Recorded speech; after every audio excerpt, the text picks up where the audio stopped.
Welcome to K-Catalog.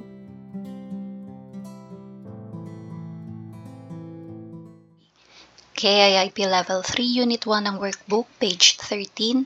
Nasa second part na po tayo ng grammar review. So dito, yung second grammar natin is yung dongsa or hyungyongsa, so verb or adjective plus umyeondweda and myeondweda.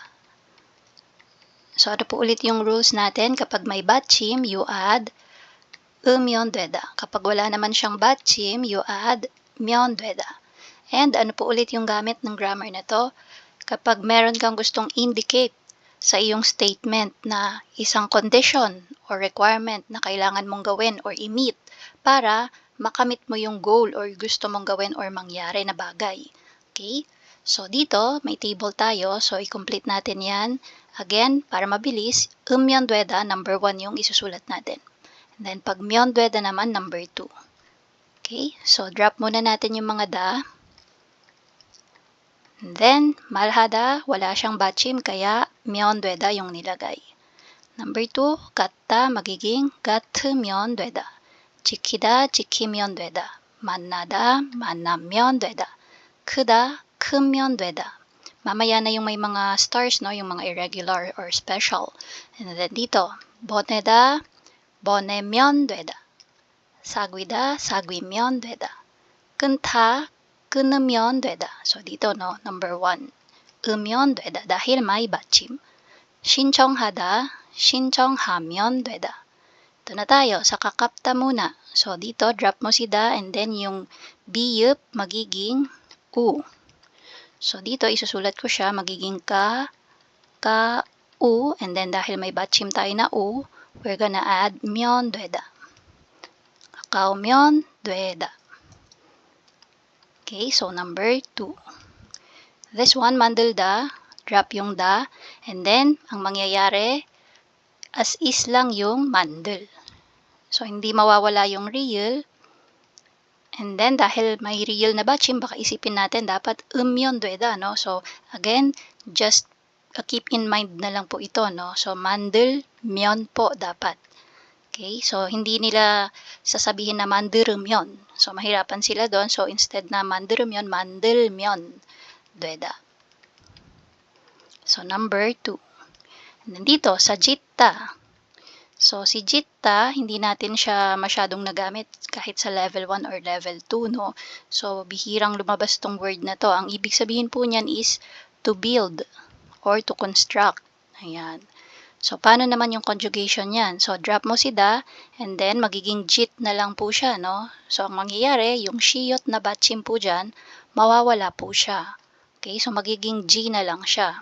So, pag jitta, yung to build or construct, ayan. So, yung conjugation, kapag dudugtungan mo siya nung myon or umyeondweda na grammar, ang i-add po is g, myon, dweda. So, number 1. Nakakalito siya, no? Pero again, yan, sabi nga nila, sometimes, hindi mo kailangang alamin lahat kung bakit, no? You just have to follow the rules. So, jiumyon, deda. Now, for item number 2, so yung i-apply pa din natin na grammar is yung umyon or myon, deda. Tingnan natin yung example. So, notta, binigay na yung word na dudugtungan ng grammar, no? Ibig sabihin po ng notta is to put. Yan, sabi niya, 국물이 짜면 물을 조금 더 넣으면 된다. Sabi niya, if the broth or yung sabaw daw po is salty, if maalat yung sabaw, 물을, water. So, 조금 더 넣으면 된다. So, just put or add a little more water. Okay? So, dito, take note po natin yung ending. So, di ba dapat dweda yung ending niya, no? So, instead na dweyo or dwemnida, ang ginamit po na style is yung niyenda. So, naging noomyon, dwenda. Kaya mamaya, kapag gagawin natin yung numbers 1 to 4, yung dweda po natin is magiging dwenda. Okay? So, number 1. So, style po siya, no? Another style na ini-introduce na sa atin ngayon sa level 3. So, hindi lang siya ayo, oyo, heyo, hindi lang siya sumnida, biyupnida. This time, meron din yung niyenda na ending. Okay, so tingnan natin number 1. So, yung lalagyan natin is yung 들어주다. from the word 듣다, to listen. So, ibig sabihin, gagawin mo yung pakikinig, hindi para sa sarili mo, para sa ibang tao. So, pag dinugtungan natin yan ng grammar na umyon or myondueda, magiging 들어, tapos yung jumyon, 된다. So, again, no, 된다. So, anong sabi sa number 1? 친구가 고민이 있을 때에는 친구의 이야기를 잘 들어주면 된다. Sa tuwing meron daw concern yung iyong friend, then you have to listen well to your friend's story. Okay? So, kapag meron siyang mga concerns or inaalala, kailangan ang gawin mo is pakinggan ng maigi kung ano yung kanyang sinasabi or kinikwento. Number 2. So, yung word natin is 예약하다. To make a reservation. So, magiging 예약하면 된다. 사비 사 statement sa number 2. 싼 가격의 비행기표를 구하려면 미리 예약하면 된다. So, dito yung sabi sa number 2, 싼 가격에. So, ibig sabihin, cheap price, mura, na 비행기표, ticket, plane ticket. Yan. So, dito ang sabi niya, if you're intending to avail a cheap price for your airplane ticket, then mi리, in advance, you have to make a reservation. Okay, so dito, ito yung gagawin mo dapat para makuha mo yung goal na makakuha ng murang ticket. So you have to make reservation early. Okay, so number 3, 상담을 받다. So, 상담 is counseling or advice, no? So, to receive a counseling, magiging 상담을 받으면 된다. Okay, so basahin natin number 3. 한국에서 취업 상담을 받고 싶으면 외국인 근로자 센터에 가서 상담을 받으면 된다. Okay, so sabi, dito daw sa Korea, if gusto mo daw makareceive ng counseling about employment, then punta ka daw po sa 외국인 근로자 센터. So, center po siya para sa mga laborers na foreigner. Okay, so parang Department of Employment po siguro, no, kung iisipin natin. Yan. Tapos, pagpunta mo doon, 상담을 받으면 됩니다. Then, pwede ka nang mag-receive ng counseling doon. So, ano yung pinakagagawin mo? Dapat punta ka doon sa 외국인 근로자 센터. Okay, so number 4. 도착하다, to arrive. So, magiging 도착하면 된다. So, ang sabi po dito, yung class daw po ay mag-start ng 2 o'clock. Kaya naman, 10 minutes before, kailangan ay makarating ka na doon sa klase. So, ngayon, if try nating analyze ulit yung mga statement dito sa numbers 1 to 4, ini-indicate po dyan, no, kung ano yung mga conditions na dapat na ma-satisfy para mangyari yung isang bagay. Katulad dito sa number 2, kung gustong makabili ng murang ticket, so ano daw yung dapat gawin? So, sabi, kailangan na mag-book na in advance. So, dun siya ginamitan nung myon or umyondueda. And ganun din po sa the rest of the other numbers. For item number 3, nasa umyon or myondueda na grammar pa rin tayo.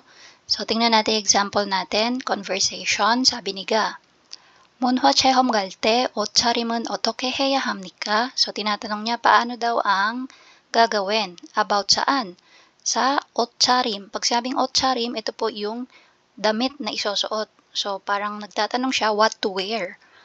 Kapag daw siya ay pupunta sa isang culture experience. So, 문화, culture, 체험 experience. So, ano rin pwede dyan? Pottery or pot making, kaya yung pagsuot ng hanbok. Yan. So, ang sagot ni na, 많이 움직여야 하니까 편하게 입으시면 됩니다. So, sabi niya, because you're going to move a lot. Yan. So, from the word 움직이다, no, to move. So, since you're going to move a lot, just wear comfortably. Okay, so yung 편하다, comfortable, so naka-편하게 siya, kaya comfortably. And then, 입다, so take note nyo, no, si 입다, naging 입으시면 됩니다. So, ginamitan po siya ng honorific na 으시. Okay, tapos, tsaka dinugtong yung grammar na 면 됩니다. And Take note po, yung dweda, ang ending is dwemnida. Bakit? Kasi yung format ng question is naka-honorific. Hamnik ka, kaya dapat pag sinagot niya, naka-honorific din. So that's why dwemnida yan. So gawin din natin sa number 1. Sabi sa number 1, 행사장소로 가려면 어디로 가야 돼요? So if I'm going to the place of the event, where should I go? So, nagtatanong siya, no?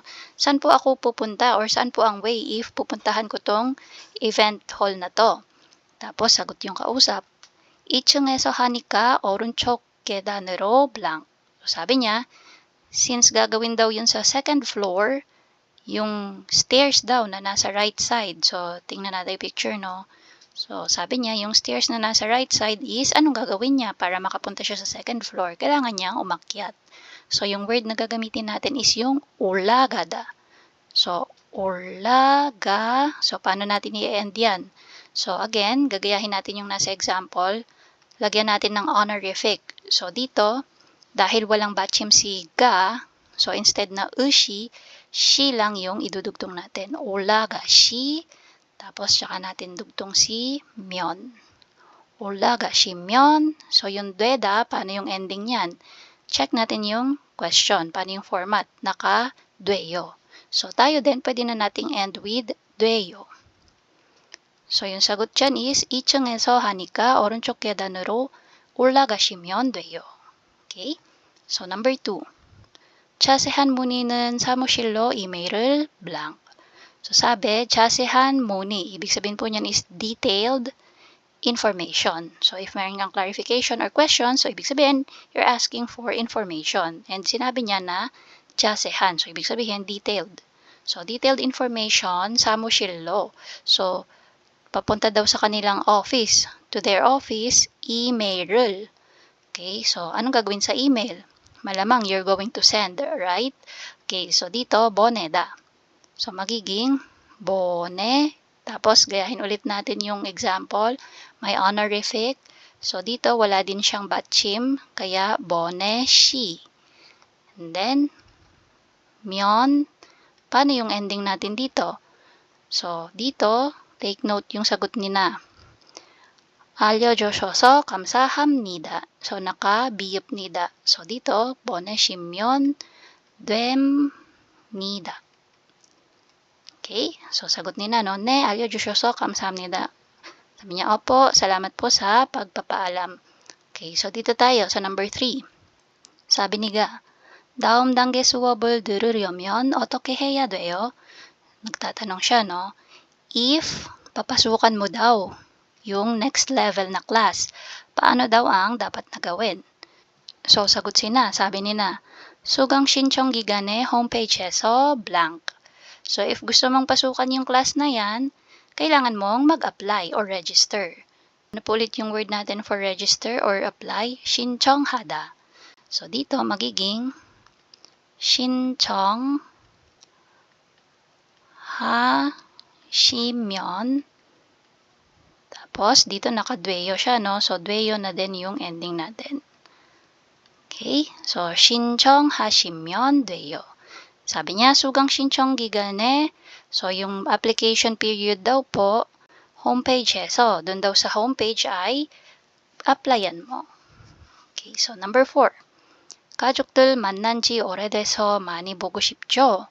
Sabi niya, it's been a while since na-meet mo yung iyong family.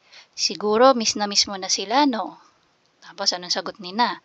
네, 많이 보고 싶지만 매일 blank. So, ano ba yung ginagawa niya sa picture?